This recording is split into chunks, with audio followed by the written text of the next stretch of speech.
America restarted its naval blockade against Iran. Less than 24 hours later, the renewed blockade had its first major test. Two commercial ships changed course. One kept going. That ship was MT Belma. And what happened next was important for a reason that has almost nothing to do with the dramatic tactical story you might expect. Belma was not an Iranian warship. It was not part of an Iranian fleet. It was a commercial oil tanker sailing under the flag of Curaçao. And there was another important detail. It was empty. Belma was not carrying a full load of Iranian crude out of the country. It was traveling through international waters toward Iran, more specifically, toward Kharg Island.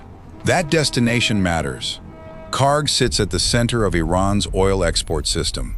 For decades, it has been one of the most important pieces of infrastructure connecting Iranian crude production to global shipping. So even an empty tanker heading toward Kharg could attract attention during a blockade aimed at restricting maritime traffic connected to Iran. But to understand why Belma mattered, you have to go back several months. The July blockade was not the first.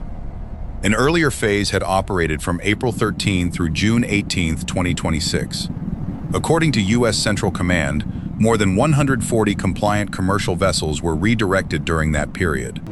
9 non-compliant vessels were disabled, and more than 50 commercial vessels supporting humanitarian activity were allowed through.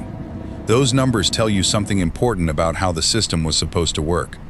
A blockade does not become effective because every ship is physically stopped. It becomes effective when most ships decide that testing it is not worth the risk. That is why the number 140 may be more important than the number 9. More than 140 ships changed what they were doing. They complied.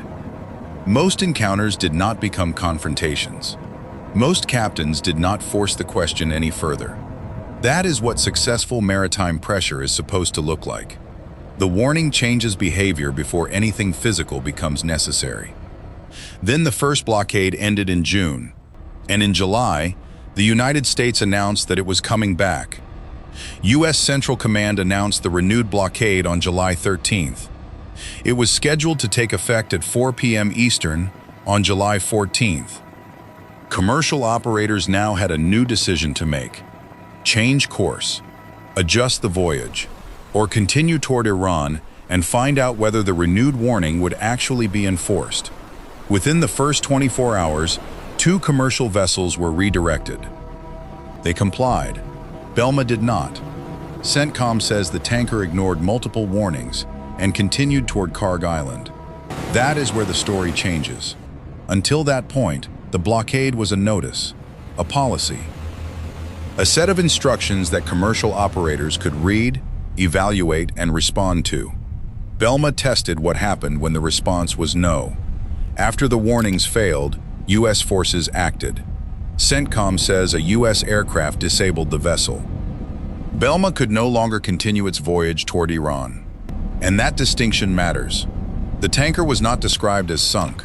It was not described as destroyed. CENTCOM described it as disabled. Its voyage had ended. The ship itself remained a ship.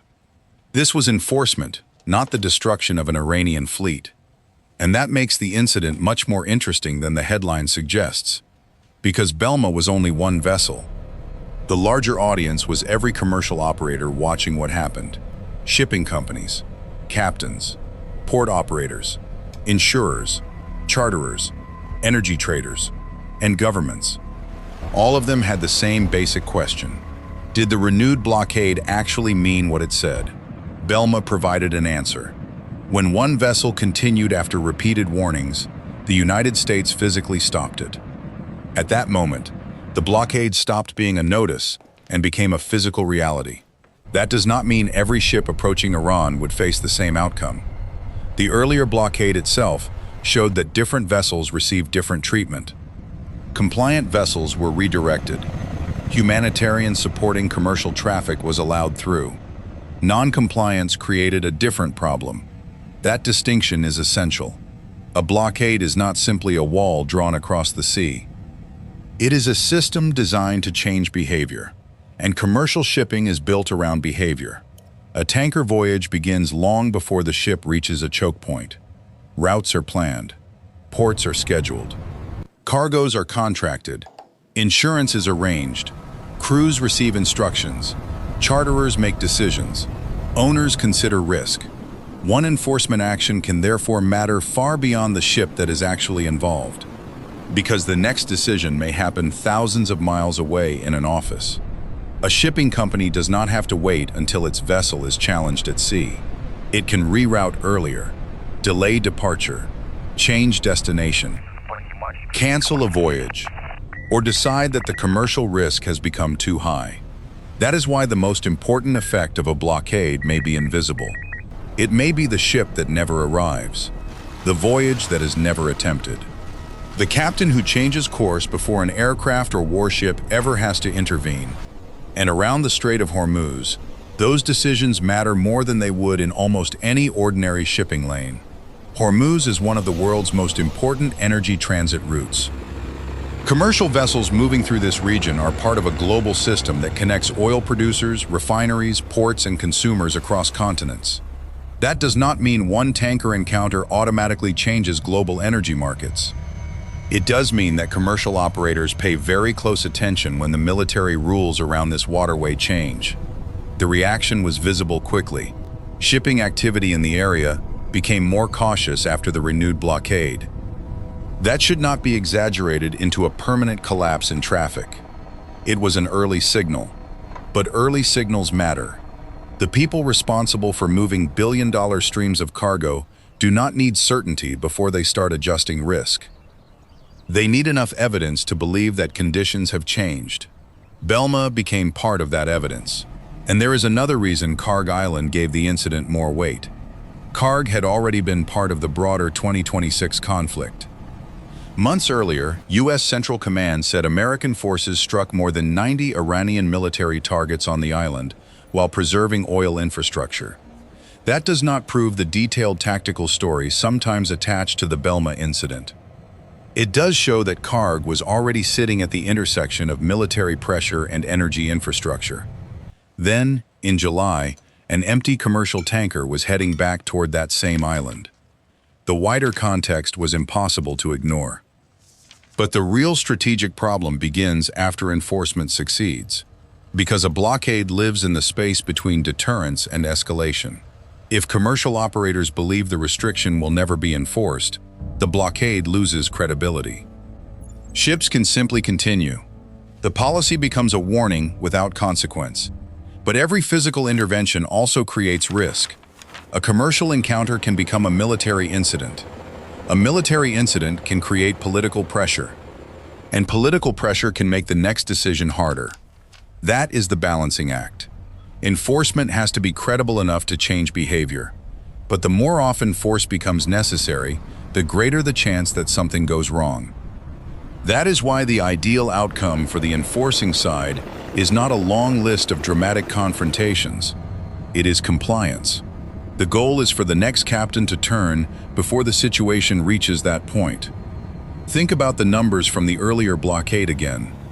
More than 140 compliant vessels redirected, 9 non-compliant vessels disabled, more than 50 humanitarian supporting commercial vessels allowed through. That is not the picture of a sea where every ship was treated the same.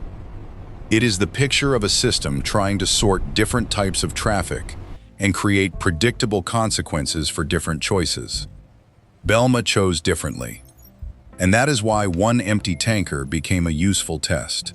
Not because it was an especially powerful vessel, not because it carried an extraordinary cargo, and not because it represented the Iranian Navy. It mattered because it forced the United States to demonstrate whether the renewed blockade was real. 2 ships turned. Belma did not. And after Belma was stopped, every commercial operator watching the Gulf had a new piece of information. Refusal could have consequences. That information may ultimately matter more than the physical condition of Belma itself. Because naval blockades are partly about ships, but they are also about expectations. What does the next captain expect will happen? What does the next shipping company tell its vessel? What does the insurer price into the voyage? What does the port operator expect to arrive? What does the charterer decide before the ship even leaves? Those decisions can multiply across hundreds of voyages. That is how one encounter becomes a broader maritime story. And it is why the most dramatic version of this incident can actually obscure the more important one. This was not an Iranian fleet charging through an American blockade. It was one commercial tanker. This was not a ship being wiped off the map. It was a vessel being disabled after it failed to comply. And the larger story was not a minute-by-minute contest between weapons systems.